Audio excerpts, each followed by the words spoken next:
ரபி என்று அழைக்கப்படாதீர்கள் என்று புதிய ஏற்பாடு நமக்கு ஒரு கட்டளை கொடுக்கிறது. இயேசு தம்முடைய சீஷர்களிடத்துல சொல்லுகிறார், வேத பார்கர் பரிசெயர்லாம் மார்க்கெட் பிளேசஸ் போனா கூட அங்க வந்தனங்கள் வேணும்னு நினைக்கிறாங்க, மனுஷர் தங்களை ரபி ரபின்னு கூப்பிடணும்னு விரும்புறாங்க. ஆனா நீங்களோ ரபி என்று அழைக்கப்படாதீர்கள், கிறிஸ்து ஒருவரே உங்களுக்கு போதகர், நீங்க எல்லாரும் ஒண்ணுதான், நீங்க எல்லாரும் சகோதரர். ரபி என்றால் அத்தாரிட்டேட்டிவ் டீச்சர், கர்த்தருடைய வார்த்தையை போதிக்கிற ஒரு சுப்ரீம் டீச்சர். சோ அதுக்காக ஜீசஸ் நீங்க யாருக்கும் டீச் பண்ணாதீங்கன்னு சொல்ல, அவர் சொல்றாரு, நான் உங்களுக்கு சொன்ன கட்டளை நீங்க எல்லாத்தையும் நீங்க போய் உபதேசம் பண்ணுங்கன்னு சொல்றாரு. பவுல் தீமோத்தேயுக்கு சொல்லுகிறார், நீ நீ என்னிடத்தில் கேட்டதை நீ போய் மற்றவர்களுக்கு போதிக்கத்தக்க உண்மை உள்ள மனுஷனிடத்துல ஒப்புவீன்றாரு. ஆண்டவர் ஏற்படுத்தின 5 வகை ஊழியங்களிலேயே போதகர் அது ஒரு கேட்டகரின்னு சொல்லி இருக்கிறதே நம்ம பார்க்கிறோம். ஆனா அந்த பொசிஷன், உண்மையான அந்த ரபி, ஒரு அத்தாரிட்டேட்டிவ் டீச்சர்ன்ற பொசிஷனை ஜீசஸ் எடுத்துக்கிறாரு. அவர் தம்முடைய சீஷர்களிடத்துல சொல்றாரு, நீங்க எல்லாம் என்னைய போதகர் என்றும் ஆண்டவர் என்றும் நீங்க சொல்றீங்க, நீங்கள் சொல்வது சரி.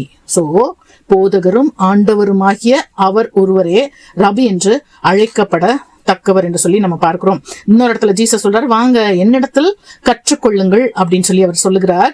ஏன்னா அவர் தான் எல்லாம், அதாவது ஞானம் அறிவு என்பவைகளாகிய எல்லா பொக்கிஷங்களும் அவருக்குள்ளதான் இருக்கிறது. பவுல் கூட அவரு நல்ல ஒரு டீச்சர் தான். ஆனா அவர் சொல்றாரு, அந்த அல்டிமேட் அத்தாரிட்டி அவர் எடுத்துக்காம அவர் சொல்றாரு, நான் கிறிஸ்துவை பின்பற்றுகிறது போல நீங்கள் என்னை பின்பற்றுகிறவர்களா இருங்கள் என்று சொல்லி சொல்கிறார்.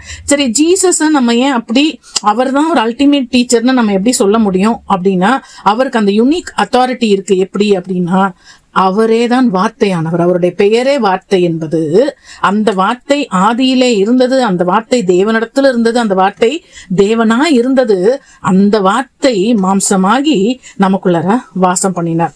சோ அந்த வார்த்தையானவரே அந்த வார்த்தையை போதிக்கிறதற்கு சகல அதிகாரமும் உடையவர். சோ ரபி என்று அழைக்கப்படத்தக்கவர் அவர் ஒருவரே. கேள்வி, நான் மக்களை கிறிஸ்துவை பின்பற்ற செய்கிறேனா அல்லது அவர்கள் என்னை சார்ந்திருக்கும்படி செய்து எனக்கு ஆன்மீக முக்கியத்துவத்தை பெற முயல்கிறேனா? ஜெபம். அன்புள்ள ஆண்டவரே, எனக்கு பட்டங்களையும் பதவிகளையும் உம்முடைய பெயரிலே நான் தேடாதபடிக்கு உம்மை எல்லாவற்றிலும் முன்னிறுத்தி, நீர்தான் எல்லாவற்றிலும் பிரதான பொசிஷன் உள்ளவர், ரபி என்று அழைக்கப்பட நீர் ஒருவரே தகுதி உள்ளவர் என்றதை அறிந்து உமக்கு கீழ்பட்டிருக்க நீரே ஆண்டவரும் போதகருமா இருக்கிறீர் என்பதை என்னுடைய லைஃப்ல ஒவ்வொரு சிச்சுவேஷன்லயும் அக்னாலேஜ் பண்ண உதவி செய்யுங்க. ஆமென்.